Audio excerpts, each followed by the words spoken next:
C'est quand même la joie, là. C'est la famille, c'est vraiment une ambiance délicieuse. Je laisse vivre une partie de moi qui, dans la vraie vie, a plus de peine à exister, je pense. Eh, tu rentres par là? Eh ben ouais, on va essayer. Je suis tombé amoureux des artistes ce jour-là. Bienvenue au Festival du Cirque de Demain. Aujourd'hui, je vous parle du plus grand festival de cirque du monde, le Festival du Cirque de Demain. Il ne s'agit pas d'un spectacle à proprement parler, mais d'un événement mondial. Né en 1977 à Paris sous le nom de Bourse de Merlin, c'est Isabelle et Dominique Mauclair qui imaginent le concept. Le but, faire découvrir de jeunes artistes et leur permettre de présenter un numéro. Mais voilà, très vite, quelque chose se passe. Et le public ne vient plus seulement voir des exploits techniques, il vient découvrir des visions, des gestes. Et dans les années 80, cela évolue et des médailles d'or, d'argent et de bronze commencent à apparaître pour récompenser les meilleures prestations. Dans les années 90, le festival devient carrément international.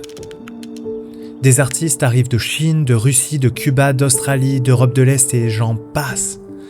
Cela permet la rencontre, le croisement des styles et de cultures aussi. Les animaux disparaissent peu à peu, le corps devient central, le risque n'est plus seulement physique, il est artistique. On ne cherche plus à impressionner, on cherche à dire quelque chose. Alors pour ce nouveau documentaire, je vous invite avec moi dans les coulisses de la 45e cérémonie du Festival du Cirque de Demain. Ce monde merveilleux que j'affectionne particulièrement.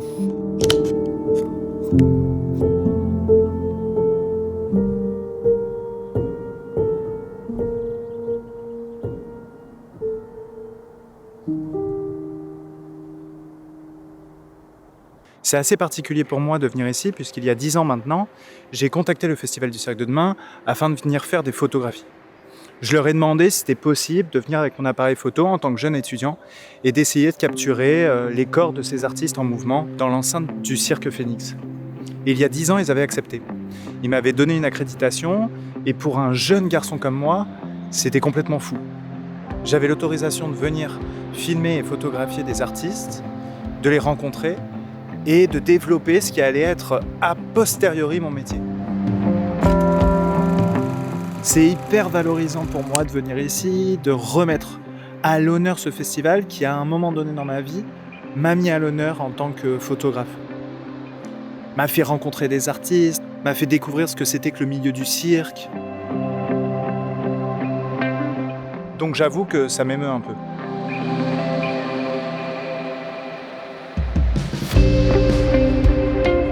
Le Cirque Phoenix, sous lequel le festival est aujourd'hui, présente un chapiteau assez hors norme. Il ne possède pas de mât en son intérieur, ce qui fait de lui un lieu pouvant accueillir jusqu'à 5500 personnes avec une visibilité parfaite pour tout le monde. Une fois rentré, j'ai envie de vous faire rencontrer des gens. Mais je connais personne. Et les artistes sont actuellement sur la scène afin de créer les lumières du spectacle. C'est un moment un peu particulier puisqu'il faut absolument que les lumières ne dérangent pas les artistes pendant leur numéro. Where do you come from? Brésil. Brazil. Victor, veux-tu essayer les gros éléments pendant cette séquence? Pendant Taiko? Ouais. Avant la deuxième chute de Diabolo. Yeah. Il se trouve qu'aujourd'hui c'est une journée un peu particulière puisque nous sommes le mardi et que le festival dure 4 jours. Jeudi, vendredi, samedi, dimanche. Et donc mardi, il ne se passe pas grand-chose. Ce qui est hyper intéressant de venir un mardi, c'est de découvrir l'intégralité de la mosaïque de gens qui travaillent sur ce type d'événement, afin de donner le meilleur spectacle à un public qui arrivera seulement le jeudi. En effet, on va pouvoir retrouver des techniciens lumière, le catering, l'installation de la librairie, ou encore juste l'orchestre qui s'entraîne pour les 4 jours qui vont arriver à partir de jeudi. On est où? D. On va prendre le A, on va faire encore la même chose. Super.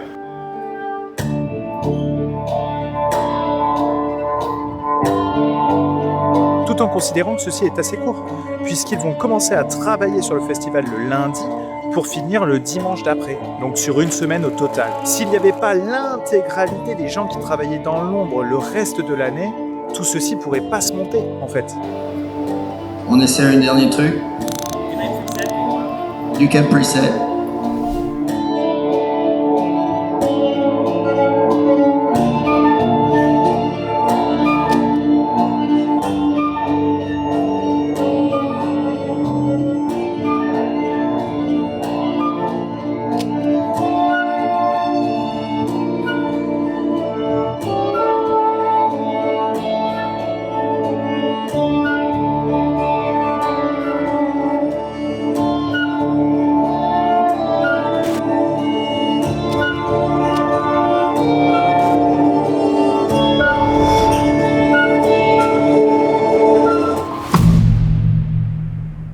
Alors là, on est en train de répéter pour le numéro de bascule.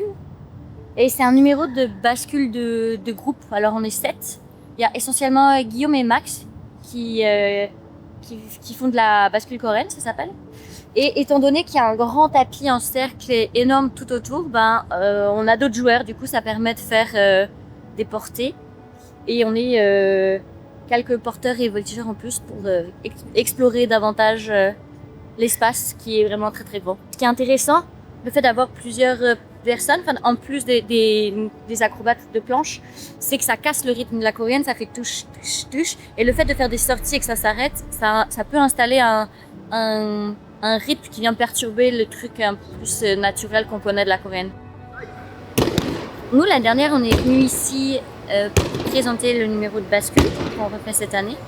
Et on a été mandaté aussi pour faire l'ouverture du festival avec un numéro de Barus. Donc on est venu l'année dernière pour 2 numéros. Okay. Donc c'était une charge de travail assez importante parce que le numéro d'ouverture il est dans tous les spectacles, donc toutes les générales on était tous les jours retenus et en même temps s'installer avec la bascule, etc.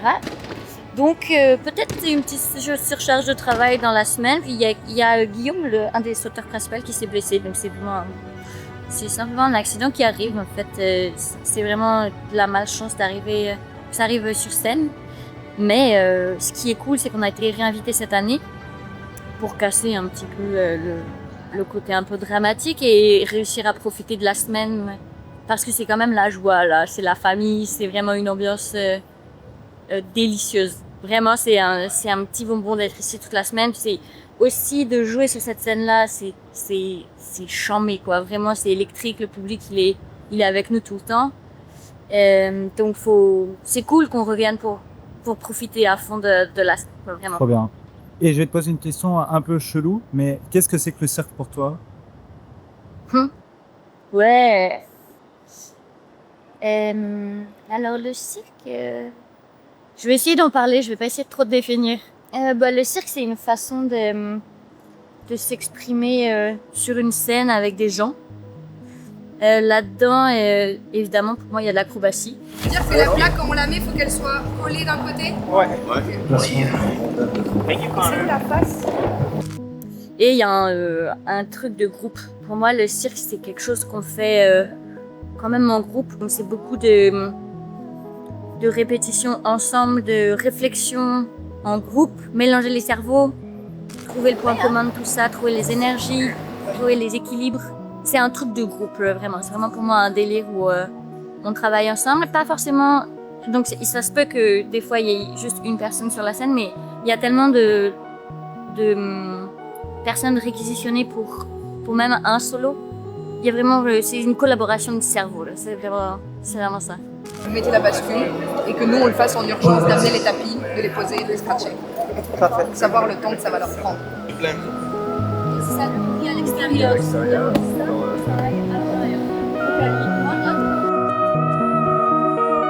Je trouve ça particulièrement plaisant ce que Pauline me raconte. C'est vrai, on est dans un monde où on se focalise sur l'individu. Et là, Pauline me parle de groupe, du travail ensemble. Et j'avoue que je trouve que ça me manque un peu dans nos sociétés occidentales.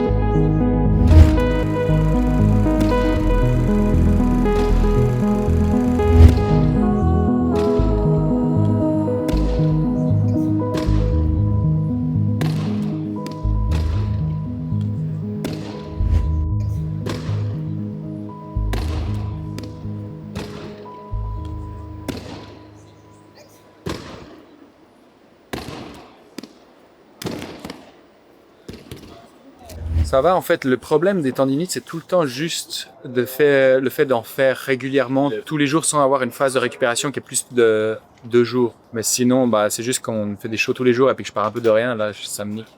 Mais l'accro au sol, ça va, puis je fais pas des trucs très durs dans le lit. L'accro, ça, c'est plus facile, ça fait moins mal que ça dépend vraiment. Si je fais rondade flic et puis je mettais de l'angle et puis que je punch en hauteur, ça me défoncerait. Parce que moi, tout ce qui est tendine, c'est tellement mal aux chevilles, là. Mais ça va, là, dans le numéro, j'ai tout fait pour en faire en sorte que ce soit assez chill. Normalement, si tu parles, je t'entends. D'accord. Roger 1-2. Trop bien. Comment t'appelles-tu et que fais-tu ici? Alors, je m'appelle Guy, je suis ostéopathe spécialisé pour les artistes du spectacle vivant. Et donc, je suis un des 2 ostéopathes du festival mondial du Cirque de Demain depuis 8 ans maintenant. En 2012, quelques années après mon diplôme d'ostéopathe, j'ai été invité au Circa à Auch, un festival de cirque contemporain. Et là, vraiment, je pense que j'ai découvert de vrais athlètes. Mais la façon qu'ils avaient de parler de leur corps, la façon qu'ils avaient d'utiliser leur corps dans l'espace, vraiment ça m'a parlé. J'ai été très touché par cette sensibilité-là, de montrer que la performance, on la faisait d'abord pour le public.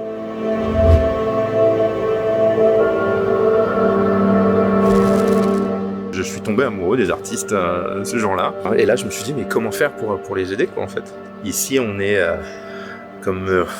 j'en entends souvent parler, c'est les Jeux Olympiques du cirque ici. C'est beaucoup de stress et d'émotions pour les artistes. Et les émotions comme ça, quand elles sont exacerbées, elles ont tendance à augmenter les tensions musculaires.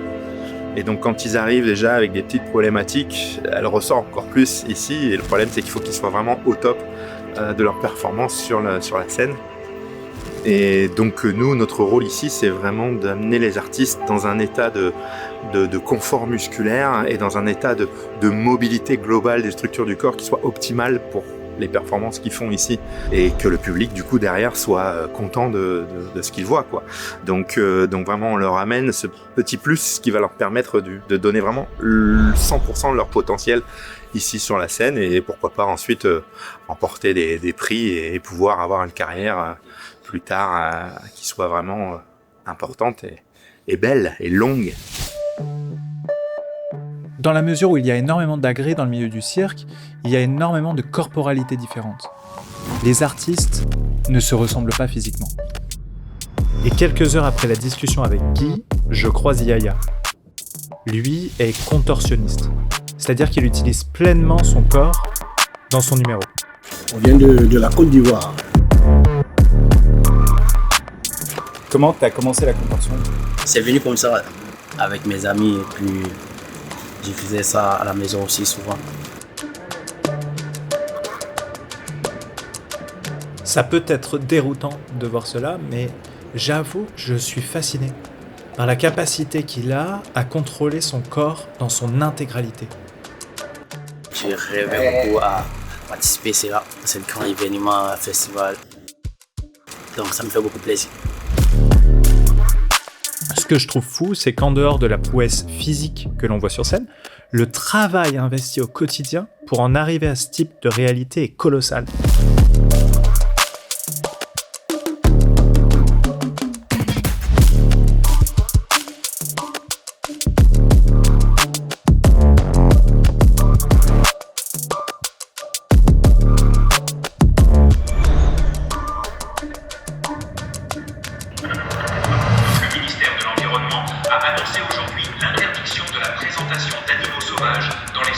C'est plus qu'un simple métier, c'est une philosophie de vie avec et autour de son corps. Et chaque artiste, par sa différence, se place au centre de la scène et engage intégralement son corps dans cet art. Mais voilà, parfois, il se risque à l'accident. Et on a une infirmerie là. Attends, viens, sors. Viens là. Viens ici, viens. Attention.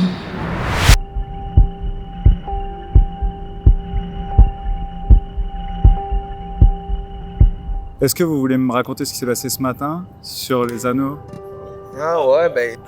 C'est si tu veux. Ouais.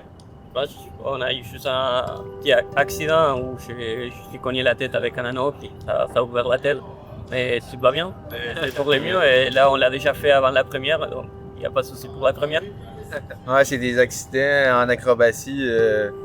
Ça arrive tout le temps à lui.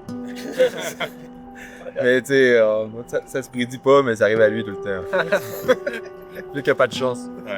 C'est la deuxième fois qu'il saigne du front depuis cette création. C'est vrai? Ouais, ben avec les longes. Ah ouais, c'est vrai. Ouais, des fois, c'est bon. Il y a beaucoup d'éléments nouveaux aussi. Là, on se retrouve sur une nouvelle scène. Tout d'un coup, on a les éclairages, le tapis est nouveau. On n'a pas d'échauffement. Fait que c'est dans ces moments-là aussi où les blessures peuvent arriver. Dans ce cas-ci, c'est quand même une malchance. Qu'est-ce que c'est que le cirque pour vous? C'est quand même une bonne question, là. Mais je pense que pour moi, c'est plein de choses. Mais c'est la curiosité, je pense que c'est l'innovation, puis c'est aussi de la connexion avec le public, là, puis ce que ça apporte au public. Moi, j'ai pas mal pensé, et puis du coup, d'un point de vue personnel, pour moi, ça compte beaucoup des besoins que j'ai, autant au niveau artistique, au niveau athlétique, et au niveau de la prise de risque, et au niveau de l'écriture. Genre, le cirque, c'est cool parce que tu peux avoir plein d'approches. C'est vraiment très ouvert comme type d'art.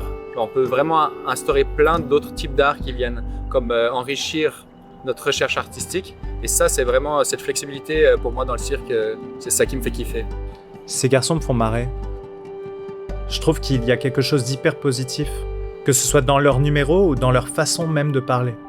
On est Oups Désolé, on s'est formé à l'école du cirque de Québec, puis on était un gang de potes et puis on s'est dit qu'on allait faire des anneaux chinois ensemble. Puis c'est pas mal ça au université. Ce qui est trop beau avec les chapiteaux, c'est qu'à la tombée de la nuit, il commence à y avoir toutes les lumières qui s'allument. Et ça donne, je crois, vraiment ce qu'on imagine du chapiteau en fait. Toutes les petites lumières, toute la mise en scène, ce moment où on arrive et qu'on découvre au loin. En tout cas, c'est vraiment le ressenti que j'ai toujours eu, que le spectacle va bientôt avoir lieu.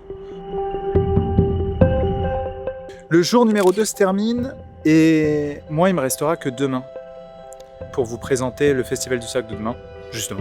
Et demain, il y a les premières représentations. J'ai hâte de voir l'émulsion, j'ai hâte de voir les numéros avec du public. Le lien qu'un artiste de cirque a avec le public est essentiel. Et j'ai hâte de vous montrer tout ça.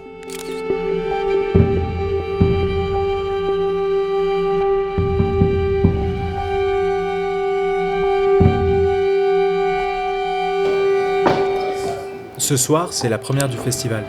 Et ainsi, c'est le branle-bas de combat. Tout le monde finalise les derniers préparatifs. C'est long. C'est long. Vous en êtes où là? On en Il y a est un problème de liaison radio entre les techniciens, c'est pour ça que ça a pris plus. au problème de liaison radio. On vient de démonter le trapèze volant, qui était le premier numéro après Entracte. Et là, moi, je vais faire mon numéro après ça. Eh, tu rentres par là? Eh ben ouais, on va essayer. On pourrait peut-être. Tu peux me faire un coup de sifflet, donc tu sais qu'on a 2-3 minutes encore.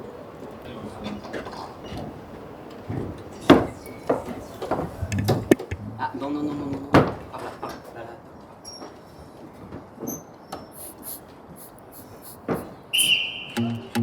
Alors, le président qui manifestement il ne pourrait pas présenter son numéro, c'est pour ça que j'en informe les membres du jury. À moins que la personne qui se présente maintenant ait que l'un des numéros. C'est ton personne?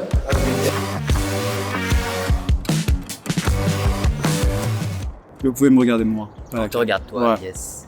Eh bien, moi je m'appelle Colin, je suis artiste de cirque depuis un petit bout de temps maintenant. Je fais du main à main, du clown, de l'escarpolette et du stacking de chaises.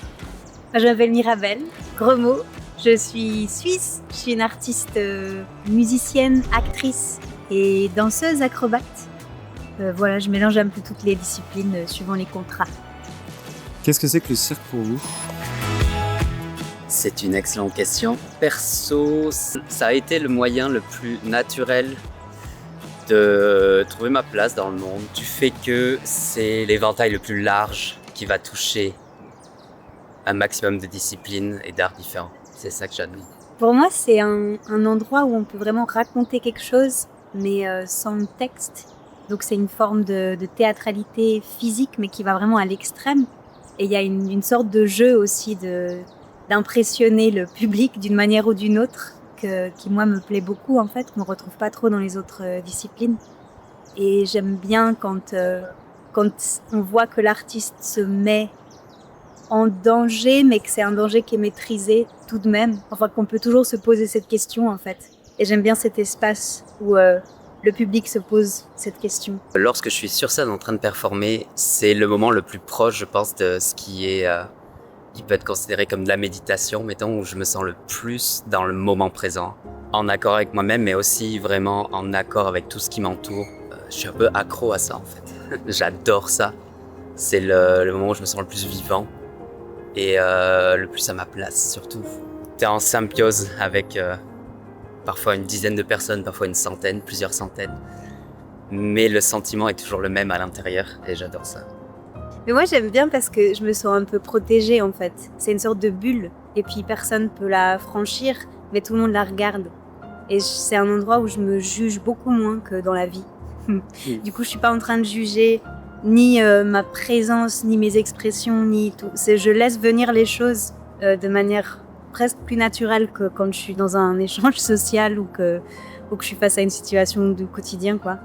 La scène, c'est une sorte de filtre qui me permet d'être moi-même quand même, mais aussi un petit peu quelqu'un d'autre sans que je joue un rôle en fait. Je laisse vivre une partie de moi qui dans la vraie vie a plus de peine à exister, je pense, mais presque tant mieux, parce que du coup ça donne une sorte de saveur différente à la scène. Je pense que c'est ce sentiment-là de « Ah, c'est bon, là, je sais où je suis et je sais un peu quelque chose de paisible. » Ouais. Moi, je vais avoir un petit rituel aussi. Ça va être toujours de prendre le temps de mettre une main au sol, fermer les yeux, essayer de m'ancrer le plus possible, m'enraciner, enlever toutes les petites vibrations qui tu sais, avec le trac, le stress, c'est tout ce qui te met un peu trop en l'air et qui fait que t'es pas stable. Je vais tout le temps prendre un moment là et me répéter une phrase qui est une chose à la fois. Toujours faire une chose à la fois. Parce que c'est le plus important à ce moment-là. Et de là, ça déconnecte un peu quelque chose. Parce que c'est une chose à la fois, faut pas anticiper un peu ce qui s'en vient. Et de m'amuser le plus possible. Moi, j'adore regarder le public avant d'y aller aussi, si je peux. Ah ouais. S'il y a un angle où je peux, ouais, ou bien le cliché de soulever le rideau, je le fais chaque fois, ouais. J'adore. Ah, c'est toi. Ouais, c'est toi à chaque fois. Mais c'est trop cool. Mais comme ça, tu repères déjà. S'il y a des trucs à repérer, tu repères, quoi. Après, si tu joues avec le public, si tu joues pas avec, ben voilà. Mais même, en fait, j'aime bien repérer des têtes sympas, des vêtements cool, des choses comme ça, j'aime bien. Ouais. Je suis terriblement touché par Colin et Mirabel. Je sais pas, j'ai l'impression qu'on se ressemble. En sortant de cette discussion, je croise des tableaux d'une femme qui a dessiné, il y a quelques années, les clowns du passé. Je me dis que ça ressemble à ça aussi mon métier. Essayer de présenter les artistes d'aujourd'hui et les mettre en valeur.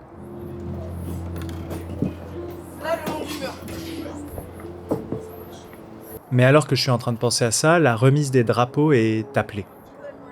Tous les artistes partent pour aller chercher le drapeau de leur pays, afin de le présenter sur scène.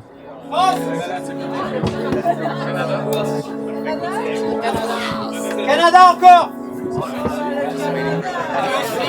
Belgique. Je crois qu'il y a qu'un seul drapeau, hein. Ukraine. Allemagne. Allemagne. In the audience by walk, we keep all the position, okay? After you go backstage and we do it with music. Just to let you know, the first position, it's all around the audience, it's back to the stage.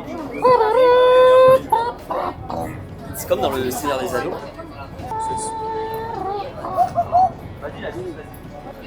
Je trouve ça beau, tous ces drapeaux et tous ces artistes ensemble.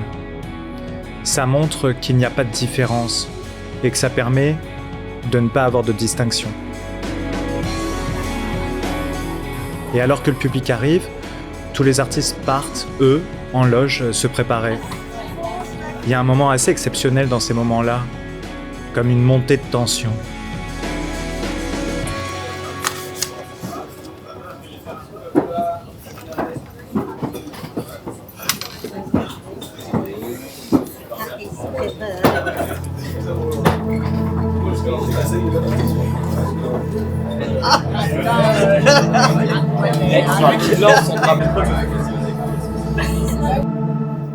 Qui es-tu et comment t'appelles-tu? Waouh. Alors, je m'appelle Thomas Rochelet, je suis français et je suis un ancien patineur artistique qui a grandi en région parisienne. Je me suis entraîné au club du CSG d'Amarie-les-Lys pendant à peu près une quinzaine d'années. J'ai évolué dans la discipline en solo et en couple. Et après ça, le Covid est arrivé. Je me suis reformé en tant qu'entraîneur de patinage, ensuite chorégraphe. Ensuite, j'en ai eu marre un petit peu du monde du patinage en général et je voulais voir autre chose. Et le cirque, ça a toujours été une discipline qui a été autour de moi quand j'étais plus jeune parce que littéralement, en fait, mon père nous emmenait avec mon frère et ma mère voir Pinder, voir Phoenix.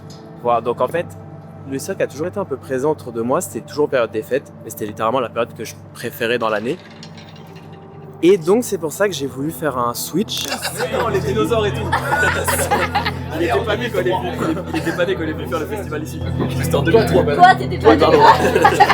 Et du coup, c'est là où je me suis un peu fait embarquer dans cette espèce de folle aventure. Au final, j'ai entrepris une reconversion complète, alors que de base, c'était pour faire vraiment un mix des deux. Et puis alors là, je me retrouve à faire quelque chose que je ne pensais absolument pas du tout faire en premier lieu quand je suis arrivé à Montréal.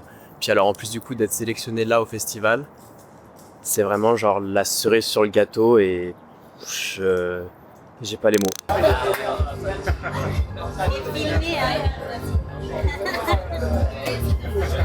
Et voilà. C'est un peu une nouvelle famille que j'ai trouvée parce qu'effectivement c'est comme chaque chose dans la vie, quoi. C'est des familles, des mondes, etc. Donc la famille du patinage artistique qui est bien évidemment complètement différente que celle du monde du cirque.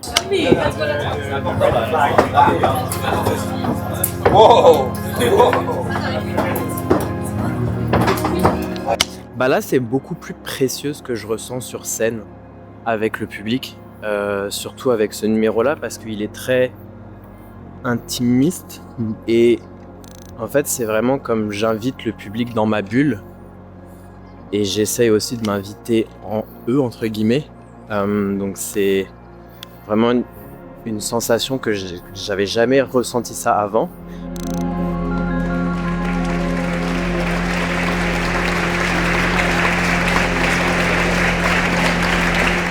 Parce qu'en plus, en patinage, c'était vraiment comme pour des grosses arénas où on était de très loin, donc on n'avait pas vraiment de contact direct avec l'audience. Alors que là, j'entends tout en fait. Et je vois tout et c'est magique. Toi, tu prends cette voie-là, alors d'abord par le patin et puis maintenant par le cirque. Qu'est-ce qui t'anime à l'intérieur de ça? En fait, c'est me nourrir des sensations que je donne au public. C'est-à-dire qu'en fait, ce que moi je leur donne, ils me le rendent du coup. Et pour moi, c'est quelque chose qui est hyper cher et qui pour moi vaut plus que de l'argent. Parce que clairement, quand tu es artiste, tu fais pas ça pour le côté financier, parce que sinon j'aurais fait des études. Donc c'est ça, c'est vraiment un échange. Et moi, ça me fait comme chaud au ventre un peu. Et genre ça me remplit d'adrénaline positive et puis après de joie, je traverse tes différentes émotions, etc. Donc ouais, voilà, c'est vraiment un échange. Je vais pas dire le cirque pour toi, mais qu'est-ce que le mouvement? Déjà, le mouvement, c'est propre à chacun. Donc chaque mouvement est unique à la personne. Donc déjà, c'est un peu comme une espèce de façon de laisser son identité, mais c'est aussi une façon de s'exprimer. Donc identité, s'exprimer, et puis créer de l'art en fait, c'est ça. Ça serait un peu mes 3 piliers, on va dire.